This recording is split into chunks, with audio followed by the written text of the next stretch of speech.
Welcome to Documentary Pulse with Mo. When we mention the descendants of Adam and Eve, most people immediately think of the story of Cain and Abel. However, many tend to overlook the other biblical accounts that describe the additional sons and daughters of Adam and Eve. In this video, my focus will be on Adam and Eve's daughters. Who were these daughters, and how many of them existed? Drawing from sources such as the Book of Jubilees, the Holy Bible, and ancient traditions, I will delve into the history of these daughters of Adam. If this topic has piqued your interest, please don't hesitate to give it a like and leave your comments, as we uncover the untold story of Adam and Eve's daughters, a topic that is rarely discussed, often overshadowed by theologians, biblical scholars, and even those curious about sacred scriptures. The mystery surrounding the daughters of Adam and Eve is intriguing, and it's time to shed light on it. Typically, when people read the Bible, they tend to focus on the more well-known sons of Adam and Eve, namely Cain, the firstborn, and Abel, the second. However, it's essential not to forget that Adam and Eve had many daughters. The biblical text in Genesis, specifically in chapter 5, verses 4 and 5, provides intriguing information about the sons and daughters of Adam.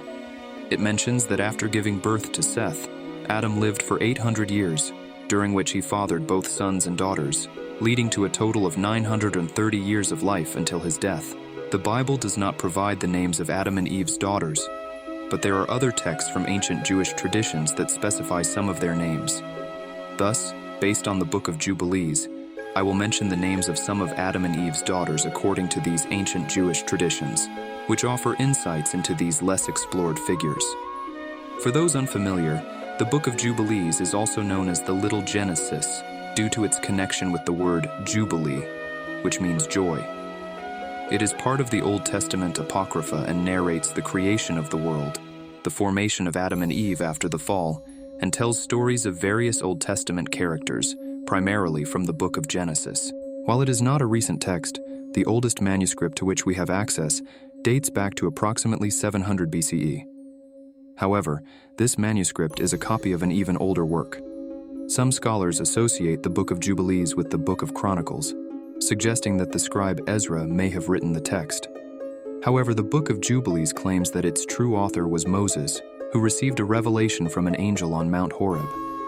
It is noteworthy that the Bible mentions that Moses spent 40 days and 40 nights on Mount Horeb without eating or drinking water in the presence of God. Historically, due to the antiquity of the text, we cannot dismiss the possibility that Moses was the actual author.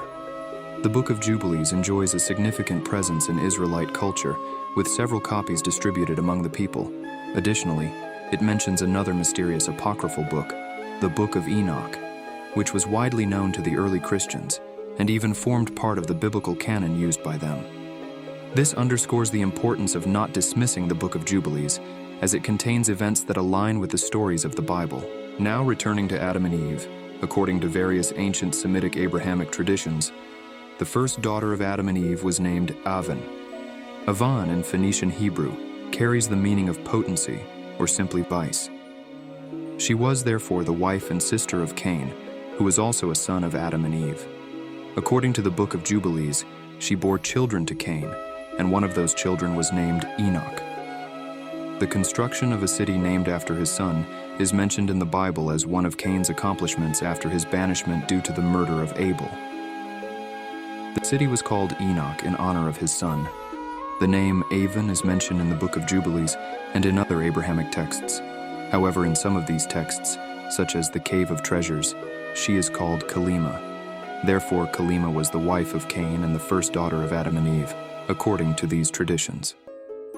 According to several ancient Semitic traditions, the second daughter of Adam and Eve was Azura. Azura was the wife of Seth, the third son of Adam and Eve, born after the death of Abel.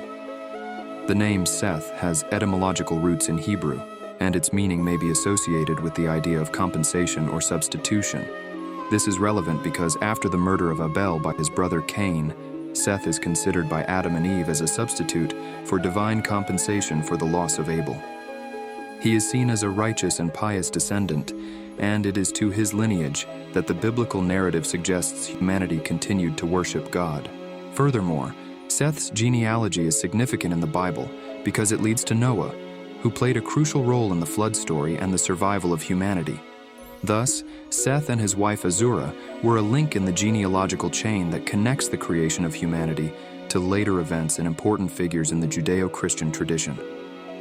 The Book of Jubilees presents an interesting detail by stating that Azura was initially Abel's wife and became a widow after his death.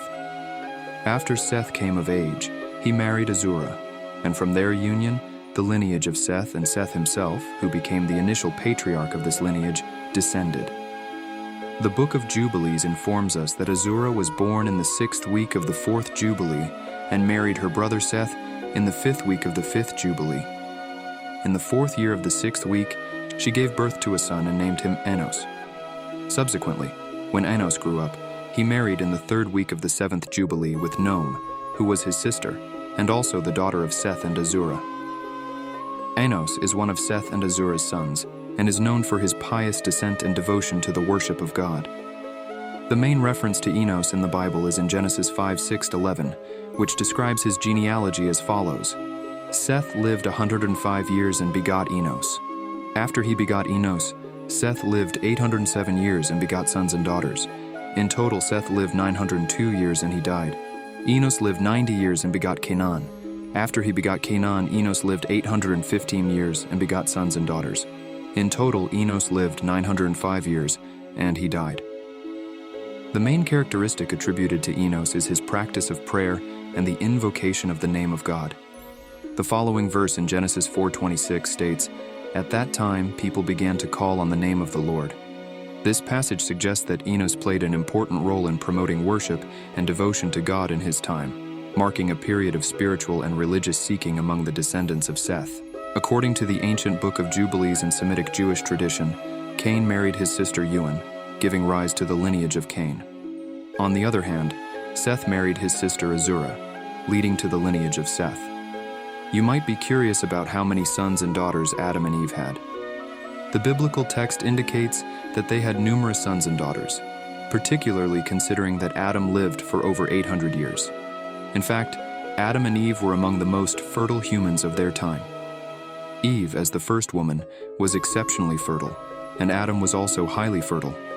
Consequently, according to these ancient traditions, they had hundreds of sons and daughters throughout their lives. In modern times, according to the Guinness World Records, the woman who held the record for the highest number of children in human history, to the best of our knowledge, was Valentina Vassiliev.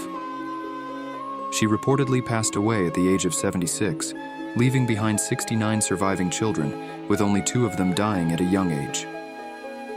According to Guinness World Records, Valentina Vassiliev underwent a total of 27 pregnancies, resulting in 16 pairs of twins, 7 sets of triplets, and 4 sets of quadruplets. While there are other reports of women with 50 or even 60 children, Valentina Vassiliev remains the recognized record holder. However, it's important to emphasize that Eve surpassed all these women in fertility, as she is considered the most fertile woman in the history of humanity.